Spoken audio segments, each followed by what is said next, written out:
Dr. Ariane from the Movement Paradigm. We're going to talk today about 5 ways that you can improve your mobility. If you feel tight, if you feel restricted in your day-to-day activities or maybe your exercise movements, then this video is for you.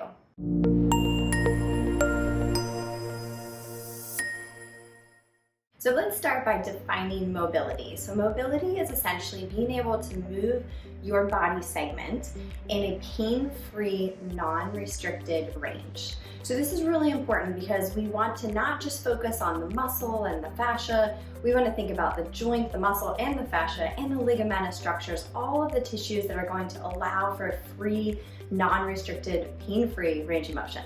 So please check out our other video on the science of stretching, because today we're going to focus on 5 ways that you can improve your mobility. So number 1 is own your movement, don't rent it. So for example, if I was looking at shoulder mobility and I bring my arm overhead, and when I get to the top, my arm starts to bend, my hand comes in, my back starts to arch, this means that I don't really have this full range of shoulder mobility because I have all these compensations throughout my kinetic chain. So when we're thinking about mobility, we want to create tension in the body and really isolate whatever aspect we're working on. In this case, let's say the shoulder, creating stability where the body needs stability and stiffness, and creating mobility where we actually need it. So it's really important to make sure that as you're working on different mobility exercises, that you are focusing on the quality of the motion and the true articular motion of the joint, the particular body segment, without any compensation. Number 2 may seem obvious, which is load your body in a new range. So in order to make gains in our mobility, we have to challenge it in a new range that we don't necessarily have. Now I will say that that window is very, very small, and so even just improving your range of motion a degree or 2 is actually a really big deal, because that can change how you move through the world. If we use the example of your ankle, if we can change your ankle mobility 2 to 3 degrees, that's going to change how you walk, how you go upstairs, how you squat, how you run, move, play, all of it, any dynamic activity. So we just want to think about those small gains in a new range can make a huge difference. Number 3, probably one of the most important, is breathing in that new position. So when you are challenging your body in this new range, what happens is that the nervous system says, wait, is this a vulnerable position? And so we have to teach our nervous system how to be safe in this new position. So to do that, if we are breathing optimally, if we are really trying to calm the nervous system down, create that parasympathetic response in this new range, then all of a sudden we're communicating to our brain and nervous system to say, oh, this is okay, this is safe. Number 4 is creating strength in your new range. So if we're going back to the shoulder example, if we are trying to create a new range of motion in our shoulder, if we bring something, a stick, a dowel, a golf club, overhead, and if I'm taking it to that new range, I'm using my breath, I'm using my core, my entire body, creating this tension or radiation.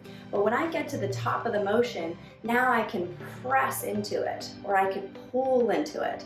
And so I'm creating this strength in this new range that I didn't have. I like to think of it as you're creating strength in mobility. And number 5 is self-myofascial release.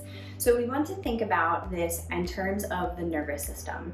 So we are not breaking up adhesions, we are not, getting rid of knots in the muscle, but what we are doing is creating this neurophysiological response. We're creating an inhibition of the tissue to allow this relaxation of the tissue. We can do this best by using, as an example, there are many different techniques, but a pin and hold technique. So where we would have a ball, and let's say we were working on the tissue in our quad. We would put the ball closer to the origin or the insertion of the muscle. That's where we have what we call GTOs, Golgi tendon organs, which are basically nerve endings that are giving our brain feedback. So we could place the ball very close to that origin or insertion, and we're doing a nice release. Now again, we're not breaking anything up, we're not getting rid of knots, but what we are doing is creating this relaxation, this inhibition of the tissue to then allow us to move that tissue in a new range. Unfortunately, because we are humans, and which I should say fortunately, but unfortunately we do tend to have a lot of movement compensation. So that could be from injuries, surgeries, just poor movement in general, lack of movement. So because of that, our tissue isn't always as elastic as it should be. It isn't always moving the way that it should be. So there could be a lot of different neural components that aren't allowing us to move that tissue in a new range. So this would be done before you do any kind of mobility work. I just wanted to save it for the end because it is a whole other topic, but I have done a video on self-massage as well, so please make sure to check that out. So there you have it, 5 different ways to improve your mobility, and really more of a different way to think about how you can improve your mobility, changing your perspective on it. And when you think about going into your movement preparation routine before your workout, this is really an optimal time to work on things like this and focus your attention on maybe specific body parts that you really need work on. And that might change over time, and most likely will with what you're doing and what your life looks like. So you might need to work on ankle mobility for a month or 2. You might need to then transition to shoulder mobility. If you could do all of it at the same time, awesome. But be realistic and give yourself a little grace to work on what you can and do the best that you can. As always, thank you so much for joining. And if this was helpful, definitely give it a like and a share. And please make sure to subscribe to our YouTube channel, The Movement Paradigm, for weekly tips on mindset, nutrition, and movement. And if you would like a consultation, virtual or in person, we would absolutely love the opportunity to help you on your journey to better health.